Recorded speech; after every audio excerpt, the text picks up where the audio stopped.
পূর্ব হাইলাকান্দির বন্যার্তদের মধ্যে নৌকা যুগে ত্রাণ বিতরণ করল রাইজর দল।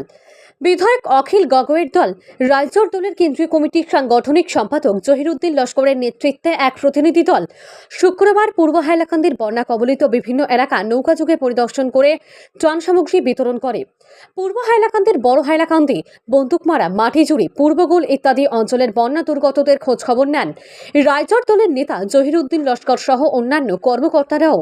তারা সবাই নৌকাযুগে বন্যার্তদের ঘরে ঘরে গিয়ে ত্রাণ সামগ্রী বিতরণ করেন।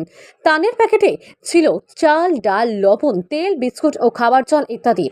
এদিনের প্রতিনিধি দলে অন্যান্যদের মধ্যে উপস্থিত ছিলেন কৃষক মুক্তির হাইলাকান্দির জেলা সম্পাদক ফরিদউদ্দিন লস্কর, ছাত্র মুক্তির জেলা সম্পাদক খাইরুল ইসলাম লস্কর, জাতীয় যুব বাহিনী জেলা সভাপতি মোস্তাক হোসেন মাজার ভুইয়া ও মোস্তাফা আহমেদ লস্কর সহ অন্যান্যরা।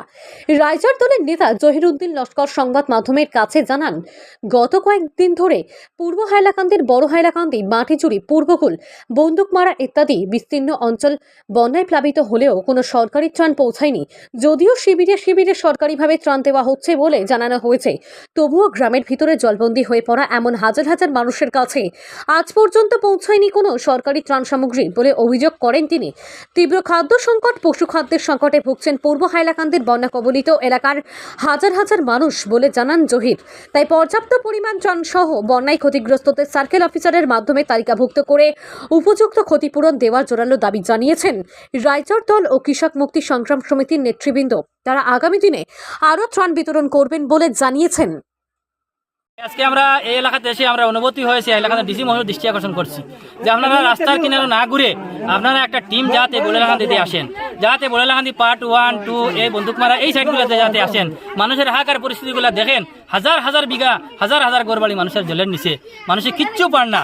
তাই যাতে আসাম সরকারের তরফ থেকে, জেলা প্রশাসনের তরফ থেকে যারা জনপ্রতিনিধি যারা আছেন ওনাদেরকে আমরা আহ্বান করছি, যারা পঞ্চায়েত ইলেকশন সামনে আসছে, যারা ভাবছেন যে আপনারা জেলা পরিষদ ইলেকশন খেলবেন, যারা ভাবছেন যে এপি ইলেকশন, আঞ্চলিক পঞ্চায়েত ইলেকশন খেলবেন, এই বিপদের সময় মানুষের সাহায্যে এসেন, তাহলে আপনারা জনপ্রতিনিধি, প্রকৃত জনপ্রতিনিধি হবেন।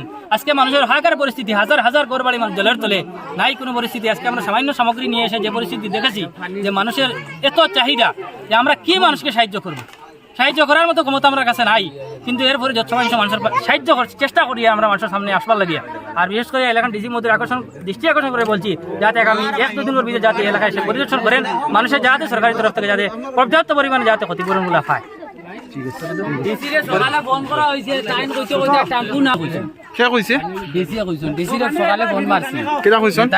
যারা মানে ধরি লও সড়ক আই আর এরারে দেব ওরা লিয়ে ফোন করিয়া যাবার লাগে আমরা কথা কইছি। কিটা হইবা ফরিদ ভাই? আজকে আমরা কৃষক মুক্তি সংগ্রাম সমিতি রাইজর দলের পক্ষ থেকে পূর্ব হাইলাকান্দির বড় হাইলাকান্দি পার্ট 1-এ ত্রাণ সামগ্রী নিয়ে এসেছিলাম। আমরা খবর পেয়েছিলাম যে এই এলাকায় কোনো ধরনের সরকারি হোক বা কোনো জনপ্রতিনিধি হোক বা কোনো প্রশাসনের তরফ থেকে এই এলাকায় কোনো ধরনের ত্রাণ সামগ্রী দেওয়া হয়নি। আমরা এসে এলাকার যে ভয়াবহ অবস্থা দেখতে পাচ্ছি, এলাকার মানুষের মধ্যে ত্রাণের জন্য হাহাকারের পরিস্থিতি, পশু খাদ্যের জন্য হাহাকার পরিস্থিতি, বিশুদ্ধ পানীয় জলের জন্য হাহাকার পরিস্থিতি, কিন্তু কোনো জনপ্রতিনিধি, কোনো জেলা প্রশাসন, কোনো দল সংগঠন এখন এই এলাকায় আসেনি। আমরা সামান্য নিয়ে এসেছিলাম, কিন্তু আমাদের যে ত্রাণ সামগ্রী তা এই এলাকার মানুষের জন্য পর্যাপ্ত নয়। আরও যথেষ্ট সংখ্যক ত্রাণ সামগ্রী এলাকার প্রয়োজন। আমরা হাইলাকান্দির জেলা প্রশাসক মহাশয়, হাইলাকান্দির বিধায়ক, এমনকি হাইলাকান্দির প্রত্যেকটি দল আহ্বান করছি, আপনারা প্রত্যেকটি এলাকায় পর্যাপ্ত ত্রাণ সামগ্রী পৌঁছে দেওয়ার জন্য চেষ্টা করুন। কারণ সবাই যদি একসঙ্গে কিছু কিছু দিয়ে যান তাহলে এই এলাকায় পর্যাপ্ত হয়ে যাবে। একার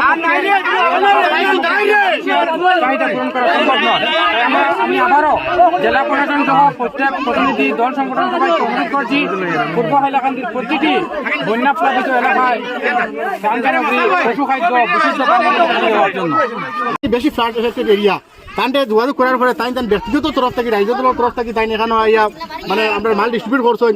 যার লাগে আমি এই বড় এলাকান্দি গোটা এলাকার পক্ষ থেকে আমি আমার রাইজর দলের কেন্দ্রীয় সম্পাদক জহিরুদ্দিন লস্করকে আমি ধন্যবাদ জানাই, এবং আমার এই রাইজর দলের বিভিন্ন কর্তা উপস্থিত আছেন, আমি তারা ধন্যবাদ জানাই। আর সাংবাদিক ভাই বন্ধু এখানে উপস্থিত হয়েছেন তারা ধন্যবাদ জানাই যে এই যে এরিয়া আছে এই এরিয়ার মানে কোনো খোঁজখবর নেতা মন্ত্রী কোনো খোঁজখবর নেই না, মানে যার কারণে আমি আমার বারবার আমি আমার তরফ থেকে এই গোটা এলাকার তরফ থেকে আমি রাইজল দলের জহির ভাইকে আমি ধন্যবাদ জানাই এবং আমার রাইজল দলের কর্মকর্তা আছেন তারা আমি ধন্যবাদ জানাই।